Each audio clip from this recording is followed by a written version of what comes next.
Here we go. Let's do one more. I've decided to do 5 of these just so that I can really measure the potential interest or lack of interest in a series like this. Topic number 4 is, in Japanese, Dojo-kun, hitotsu, jinkaku kanzei ni tsutomu koto. People love it when I do my anime samurai voice. We're now going to talk about my personal code of honor, my internal set of rules by which I live, and the rest I'm going to explain in just a moment. Just the process of doing this is very interesting because it forces me to analyze who I am, where I come from, and what I've done with my life so far. I mean, I'm 50, turning 51 in a couple of months, and I've done an insane amount of stuff. You know, once I start listing it, it sounds arrogant, like somebody bragging, but I put in the work, the sweat, the tears, and anyone who sticks around long enough to ask me, Ryan, what have you done with your life, deserves to hear this long journey. And the way I see it, I deserve to be proud of what I've done so far. As a magician, in 2017, I was the FISM, that's important to state, that's the official body for Magic Worldwide, European champion in close-up, 4-time competitor at the FISM World Championships and top 10 performer, as well as a 3-time German national champion, and in the category of card magic, first place winner at the French AFAP National Championships, the Swiss MRS National Championships of Magic, the Austrian MRA National Championships of Magic, the Italian CMI, Club Magico Italiano National Championships of Magic, as well as first place winner of the Macmillan International Magic competition in London, England. I've been around. And I also have to mention the IBM, International Brotherhood of Magicians, American National Championships People's Choice Award. I've done a lot. If you ask anyone who's familiar with the scene, professional magicians who follow this competition scene, that is abnormal. And I had to fail a lot in order to make all of that happen. I didn't just show up and automatically turn into a European new face in the scene. I had to just show up, try to generate something to impress the industry, and not have it work.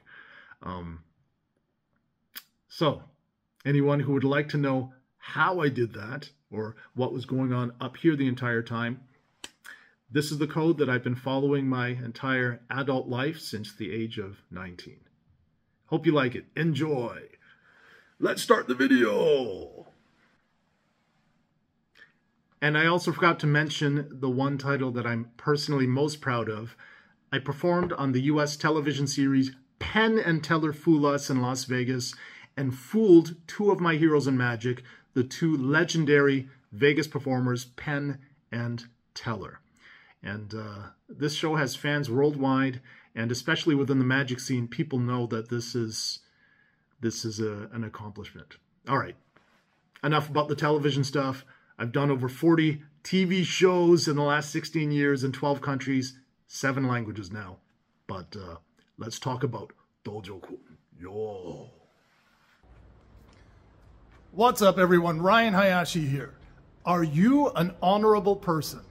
What is honor? Well, it depends on how you define it, but I can tell you my own code of honor, which I do live by, and what it means to me to be an honorable person.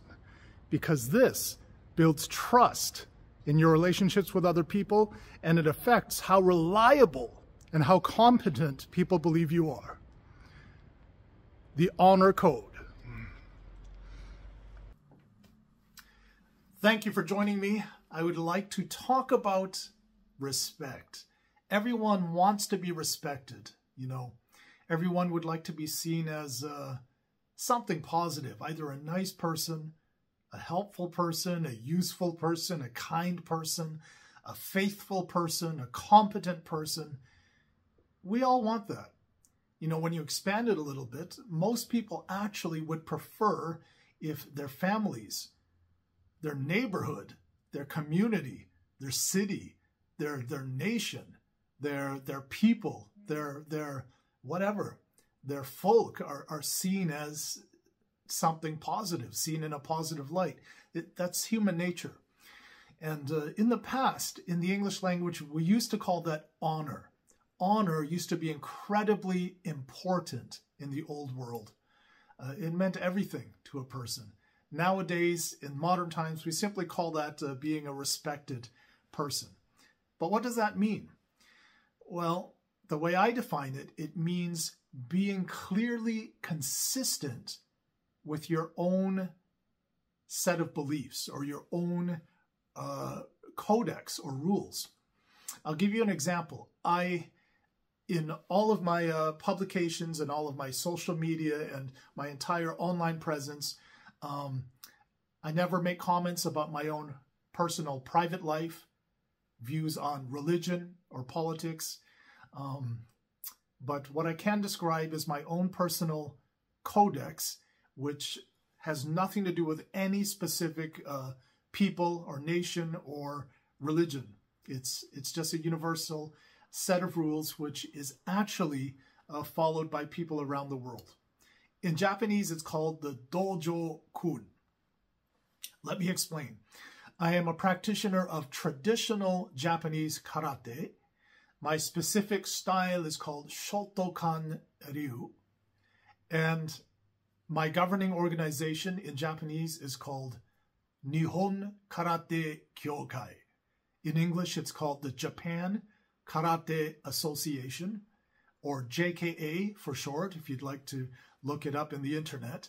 Founded in 1949, it was one of the original and largest organizations for the teaching of karate as a cultural heritage and a sport and a modern element of Budo, or the samurai traditions, taught to people around the world. And it is also, to this day, the only official government body recognized in Japan for the propagation of karate. There are, of course, many schools, many styles, but only one official Japan Karate Association. And within this association, for those who are more advanced and learn more about the traditional Japanese philosophy, history, culture, and language, we have 5 basic rules, which we call the Dojo-kun in Japanese, or the Karate Code. Do, directly translated into English, means the way. Now, in 1868, we had a change of government in Japan called the Meiji Restoration, which began the modernization of Japan and the adaptation of Western systems into government, police, schools, roads, engineering. They brought in Western foreign teachers to help modernize Japan. It was the first East Asian country to do so. And that's why for many decades was a leading nation and became an economic superpower within East Asia. Anything within the martial traditions that predates 1868, we describe as ko-ryu. Ko meaning old, ryu meaning style. So old school or old style martial traditions. Anything that came after 1868, that's usually the dividing line, we call Budo, or Gendai Budo. Gendai means modern. Bu means military or fighting. Do is the ways. So the traditional fighting arts based on the original samurai traditions, but after 1868. So this Do refers to Budo, or the martial ways. Do. Jo means the school or the place of learning Budo, or the traditional martial arts. Dojo kun. Kun means the rules or the code. So the dojo kun, or the karate code of ethics, has 5 rules in our style. Traditionally, all of the older martial arts, Chinese, Okinawan, Japanese, Korean, have always had their own specific rules of conduct or how to be a correct person within the martial world. But that's a universal thing. You can look at ancient warriors from any culture around the world. For example, European knights, there was always a code of chivalry or a set of rules on how to correctly behave as a privileged or dangerous person. This is Dojo-kun. The 5 rules are, first in Japanese, and then I'll translate into English because I think of them in Japanese first. Hitotsu, jinkaku kansei ni tsutomuru koto, which means I shall endeavor to perfect my character. I shall strive for the perfection of my own character. That's rule number 1. Rule number 2, hitotsu makoto no michi o mamoru koto, which in English means I shall be loyal and to show righteousness. So to try to be a correct and fair person. Yeah.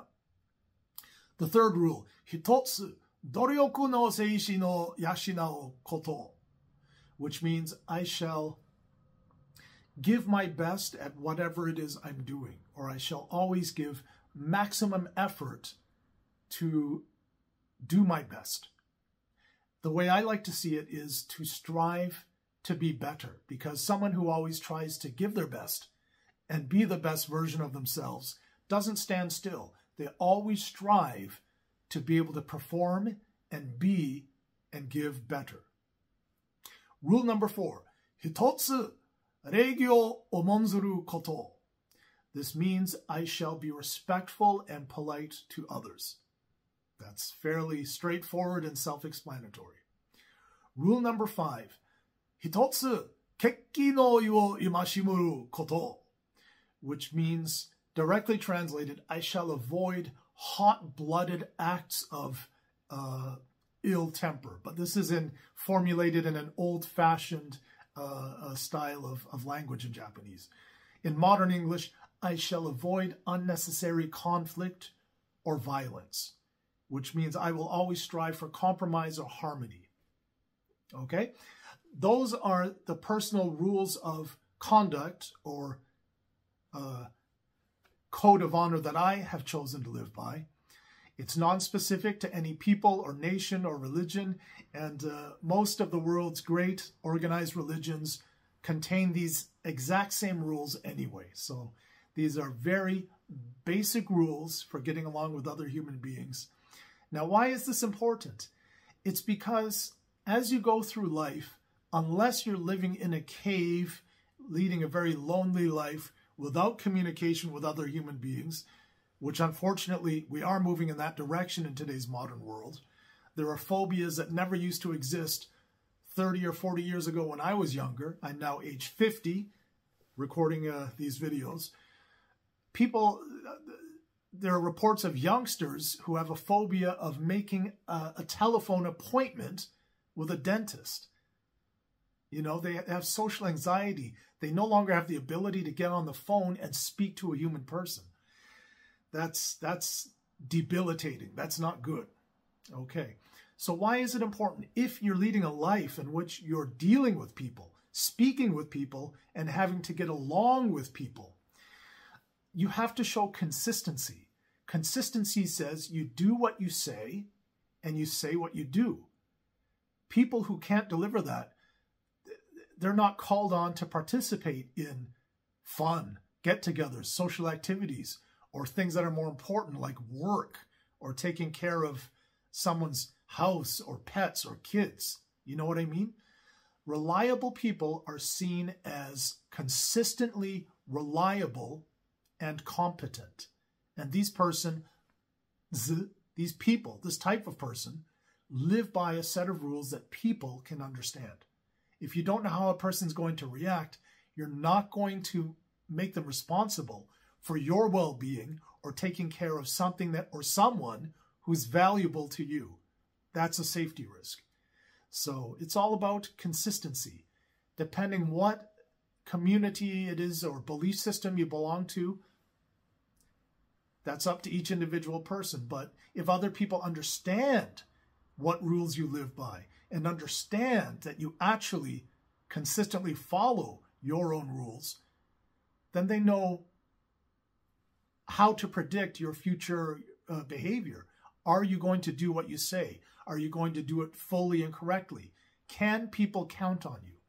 That's what I consider consistency, which is important in building up trust. People will then see you as consistent and reliable. And very importantly, competent, meaning you have the ability to do what you're going to say. The ability to deliver what you claim. Okay? I hope this helps. I hope you enjoyed it. If you'd like to learn more about the Dojo Kun, just Google this. It's D-O-J-O, Dojo, and then Kun, K-U-N, to look at my specific set of 5 very basic rules that I live by. And I hope that this talk and my series of talks helps you to understand, because I'm very grateful for this position I'm currently in.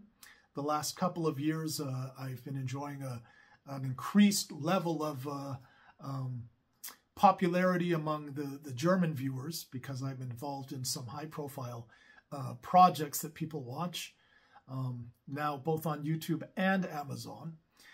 And funnily enough, they see me now as more than just a commentator, just another speaker or a magician.